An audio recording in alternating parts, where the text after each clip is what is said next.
Ano kaya ang gagawin mo kung ma-stranded ka sa gitna ng isang mapanganib na kagubatan?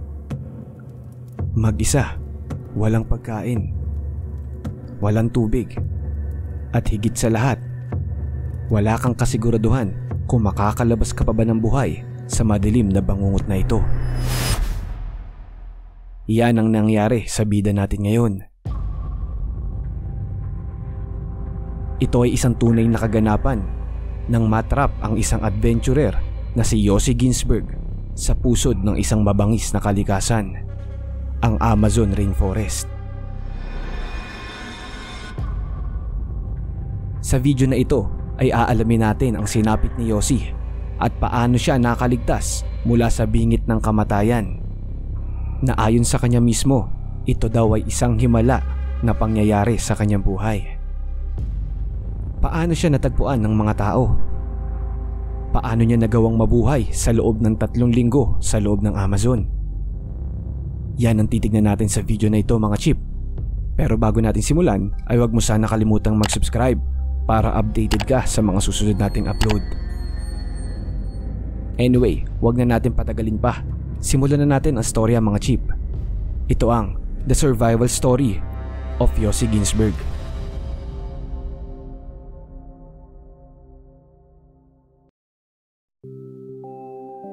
Ipinanganak sa Ramat Gan, Israel. Murang edad pa lamang ay mahilig na si Yossi Ginsberg sa mga extreme adventure. At sa edad na 18 years old ay naging parte ito ng Israeli Navy. Nagserbisyo siya dito sa loob ng 3 taon. Dahil nga sa hilig niya sa mga adventure, hindi niya pinagpatuloy ang karera niya bilang sundalo at nagsimula itong maging world traveler. Dala ng kabataan ay inakala niyang kaya niyang gawin ng lahat, kaya naging mapusok ito sa kanyang mga desisyon. Taong 1981 ay dumayo siya sa bansang Bolivia para mag-travel upang makita na rin ang sibilisasyon sa Bolivia at ang kultura nito. At doon, habang nasa biyahe, ay nakilala niya si Marcus Tam, isang Swiss teacher. Nang makarating na sila sa La Paz, ang capital city ng Bolivia, ay nakita nila dito si Kevin Gale na kaibigan ni Marcus, isang American hiker at photographer. Si Marcus at Kevin ang nakasama ni Yossi sa pananatili sa La Paz. Naging maayos ang pagbabakasyon nila sa Bolivia. Nakihalubilo sila sa ilang mga local community dito. Tumikim ng iba't ibang native na pagkain at nilibot nila ang kagandahan ng lugar. Ilang araw bago ang nakatakdang pagbalik nila sa kanilang mga bansa, ay may nakilala si Yossi na isang estranghero na nagngangalang Carl Ruprechter. Lumapit ang estrangherong ito kay Yossi sa isang palengke sa La Paz at nagpakilalang isang Austrian geologist. Ikinuwento niya kay Yossi ang kagandahan ng Amazon Rainforest, isang kagubatan sa Bolivia. Ang kwento ni Carl ay alam na alam niya ang pasikot-sikot ng kagubatan at kilala niya ang mga tribo sa loob nito. At doon ay hiniyayan ni Carl si Yossi maglakbay sa Amazon Rainforest. Dahil isa sa mga pangarap ni Yossi ang mapuntahan ng Amazon Rainforest, dagdag pa sa mga sinabing ginto ni Carl na kanilang makikita papunta doon, agad itong pumayag na sumama sa paglalakbay sa pusod ng Amazon. Ang hindi niya alam ay dito magsisimula ang pinakamalaking pagsubok na kakaharapin niya sa kanyang buhay. Agad niyang inaya ang dalawa niyang kaibigan na sumama sa alok ni Carl. Pero sa una ay talagang duda si Kevin at Marcus sa mga kwento nito ni Carl.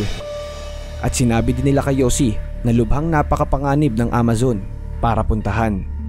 Pero hindi nakinig si Yossi at pinilit pa rin niya ang dalawa na sumama. Kaya kinabukasan ay nakipagkita ang tatlo kay Carl. Dahil nga masugid na photographer si Kevin, ay pinangakuan ni Carl sila ng mga magagandang picture ng mga tribo na pwedeng ipadala sa National Geographic. At dito nga ay napapayag na ang dalawa na suungin ang pusod ng mapanganib na kagubatan.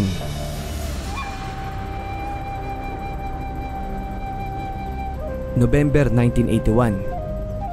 Sina Yossi, Marcus, Kevin, kasama si Carl na itinuring nilang leader ay tumungo na sa kagubatan ng Amazon.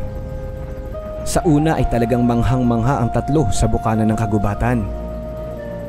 Ang amoy ng sariwang hangin, higanting mga puno na tila ba ang mundo ay binabalot ng kulay berdeng kalangitan.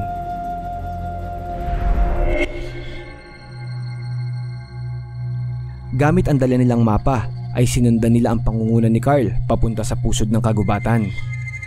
Ang plano ay pupunta sila sa Cory Playa na ayon kay Carl ay nandito ang isang tagong tribo at naroon din ang may nahanang ginto. Sa kanilang paglalakad ay nakarating sila sa isang nayon na tinatawag na Asriamas, kung saan ay maliwanag na kilala ni Carl ang mga taga rito. Maghapon at magdamag silang tumigil dito.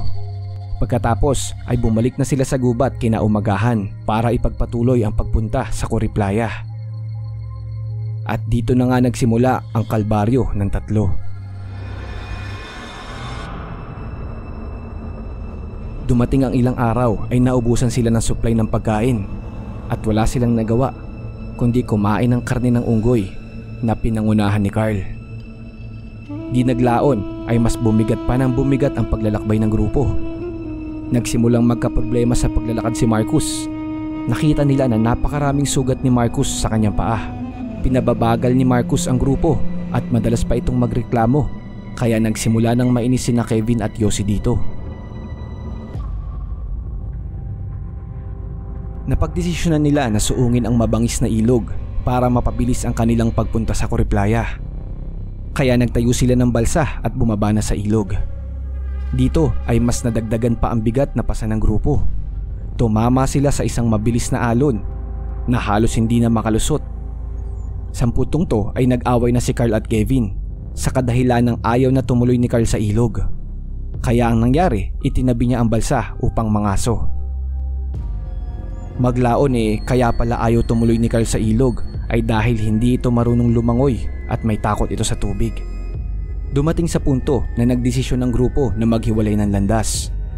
Piniling tumuloy ni Yossi at Kevin sa ilog patungong Cory Playa, habang si Marcus naman ay sasama kay Carl na maglalakad pabalik sa La Paz.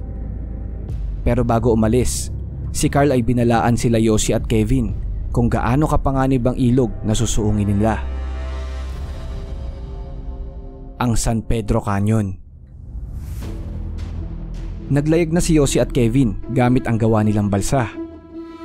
Sa una ay payapa pa ang ilog. Nakaidlip pa nga si Yossi dito. Maya-maya ay eto na ang rapid ng San Pedro Canyon. Napakalalakas, mabibigat na alod. Ito ang humahampas sa kanilang balsa. Hanggang di na makontrol ng sagwan ang kanilang balsa, humampas ito sa isang malaking bato at doon ay kumapit ang dalawa. Si Kevin ay nakalangoy papuntang Pangpang, habang si Yossi naman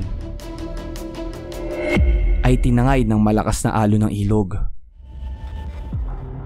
Halos malunod na si Yossi sa lakas ng hampas ng alon. Dagdag pa dyan ang mga matatalas na bato. Sa pagtangay sa kanya ng alon ay maswerteng nakakapit ito sa isang bato na malapit sa isang pangpang. Nang siya ay makarecover, sinubukan niyang hanapin si Kevin pero nabigo ito. Maswerte namang nakita niya ang kanyang bag na inaanod ng ilog at dito ay nakita niya ang mapa. Nagpatuloy sa paglalakad si Yossi. Walang pagkain, tubig at anuman training sa survival. Dito na magsisimula ang pakikipagsapalaran ni Yossi para sa kanyang buhay. Makakalabas pa kaya siya ng buhay sa kagubatan ng Amazon? Yan ang malaking katunungan sa isip niya. Sa kanyang paglalakad ay napakaraming panganib ang kinaharap ng ating bida. Mga ahas, insekto, at maging mga mababangis na tigre. Isang gabi ay inatake siya ng isang jaguar, pero sa kabutihang palad ay nagawa niyang palayasin ito sa pamamagitan ng isang ignited lighter fluid spray na nakuha niya sa kanyang bag. Nagkaroon din siya ng isang malaking bukol sa kanyang noo at ito ay nagawa niyang hiwain ng sariwa. Lumabas dito ang isang uod na tumira na sa loob nito. Para sa pagkain naman ay kumakain ito ng kahit anong makita niya sa gubat. Maging mga hilaw na itlog na may sisiw sa loob ay pikit mata niyang nilulunok. Umiinom naman ito ng tubig ulan para lamang mabuhay. Grabing kalbaryo ang dinadanas dito ni Yossi. Halos 10 araw na din ang lumipas ay patuloy pa din siya sa paglakad. Sa pag-asang maraming mga tao ang naninirahan sa Cory Playa na maaari niyang mahingaan ng tulong. Hanggang sa matanaw na niya ang pag-asa na ito, nakakita siya ng mga kumpol ng kubo sa kanyang daanan. Narating na niya ang isang settlement sa Koriplaya na tinatarget niya sa kanyang mapa. Muling nabuo ang pag-asa ni Yossi, pero nang lapitan niya ito ay walang mga tao. Abandonadong mga kahoy ang kanyang nadatnan. Halos gumuho ang mundo ni Yossi dahil ang susunod na pamayanan na ay ang Rurinabake. Napakalayo nito mula sa kanyang pwesto. Pero sa kabila nito, hindi huminto si Yossi sa paglalakad. 2 linggo ang lumipas ay mas lumala pa ang sinapit ni Yossi. Naranasan niyang lumubog sa Kumunoy, pero sa kabutihang palad ay nakaligtas siya. Butot balat na din siya dahil sa kakulangan sa pagkain. Halos mabaliw na din ito at nakaka-imagine na siya ng isang babae na akala niya ay kasama niya. Sa kabila ng lahat, tuloy pa din si Yossi sa paglakad. Halos wala na itong buhay. Punong-puno ng sugat ang kanyang paa at binti. Umabot na din sa punto na talagang hindi na niya kaya, pero nakahanap pa rin siya ng paraan. Nakakita siya ng puno na puno ng mga antik. Inuga niya ang puno na ito at nang nahulog na ang daan-daang mga langgam ay nagpakagat siya sa mga ito para lamang makapagpatuloy sa paglalakad. Hanggang sa marating niya ang pangpang ng Rurinabake makalipas ang 3 linggo. Dito ay sinubukan niyang gumawa ng balsa, pero sa sobrang hina ay talagang hindi na niya kaya pang magpatuloy. Sa kabilang dako naman, si Kevin ay inanod sa isang pangpang at mapalad na natagpuan siya ng 2 mangingisda sa Koriplaya. Ilang araw mula nang sila ay maghiwalay ay narating ni Kevin ang pamayanan sa Rurinabake. Nanawagan ito para sa tulong ng mga lokal na otoridad upang mahanap si Yossi. Unang subok ay nabigo sila hanapin si Yossi gamit ang eroplano. Pero naniniwala si Kevin na buhay si Yossi, kaya humingi siya ng tulong mula sa isang mangingisda at may-ari ng bangka na si Tico upang hanapin si Yossi sa pangpang ng Rurinabake. Dumaan ng maghapon ay hindi nila nakita miski anino ni Yossi sa pangpang. Dumating sa punto na sumuko na ang nagmamaneho ng bangka, pero pilit pa rin hinahanap ni Kevin si Yossi. Subalit ng paggabi na ay dito na medyo nawalan ng pag-asa si Kevin. Tumalikod na ito at handa nang bumalik sa pamayanan nang biglang napansin niya ang isang tao, butot balat at hinang-hina na nasa may pangpang ng ilog. At ayun nga, sa wakas ay natagpuan na nila ang kanyang kaibigan. Pagkatapos ng halos 3 linggo sa loob ng gubat ay agad na dinala si Yossi sa Rurinabake. Isang himala. Yan ang nabanggit ni Yossi sa mga panayam sa kanya tungkol sa karanasan niya sa Amazon Rainforest.